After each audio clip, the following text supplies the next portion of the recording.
Okay, if you ever thought, man, my problem is that I just don't have enough time to do all the things I want to do. If you ever thought that, I have some really bad news for you that probably will come as no surprise. There is no more time.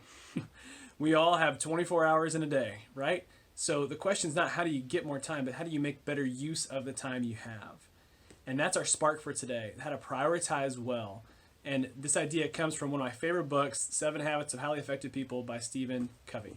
And it's this idea of 4 quadrants, urgent versus important. And as Covey lays out in his book, again, there's 4 different boxes. There's the stuff that's urgent and important, the stuff that's urgent but not important, the stuff that's important but not urgent, and the stuff that's neither urgent nor important. So the things that aren't important and aren't urgent, I mean, those are kind of silly, right? That's the call you get from a telemarketer saying that you could save however much on your cable bill and you're satisfied with it. It's like not a priority, right? You can just ignore that. Then there's the stuff that's important and urgent. Your house is on fire. You got to put that out or you will lose everything. Then those other 2 categories are the ones that really trip us up. The stuff that's urgent but isn't actually important, right? A friend's coming over and you feel like all of a sudden you've got to massively clean your house when honestly your house is probably fine. It's not that important.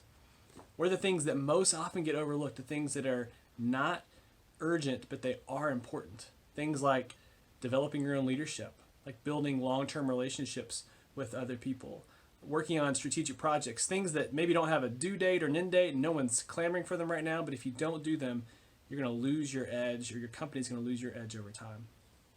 And so the reason those boxes are so important is if you stop and just ask yourself, what am I doing with my day? How much time am I spending in each one of these boxes? And is it the right amount of time in each box? You know, particularly if you feel like, man, I'm always fighting fires. I wish I could take time to read a book. I wish I could take time to go to school, to do something to, learn more. But man, I've got all these problems. Well, that means you're living in the important and urgent box, or at least the urgent category. Maybe some of those urgent things are not actually that important. Well, how do you cut down on that stuff so you have more time for the stuff that's important but not urgent?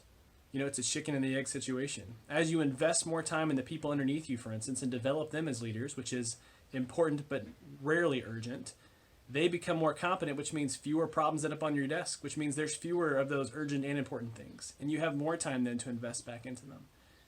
And because it's a chicken and the egg problem, it's hard to get it started because it seems like you'll never have enough time, but you've got to make space for that stuff today that is important, but it's not urgent. That's the difference maker for really successful people, is they put the time in to keep themselves sharp, to keep other people sharp, to do the things that are good for the long-term health of their family, of their organization, so that they spend less time fighting fires and more time building a sustainable organization. So my challenge to you today, sit down and just kind of think through your day. How much time am I spending in each one of these boxes? Is it the right amount of time?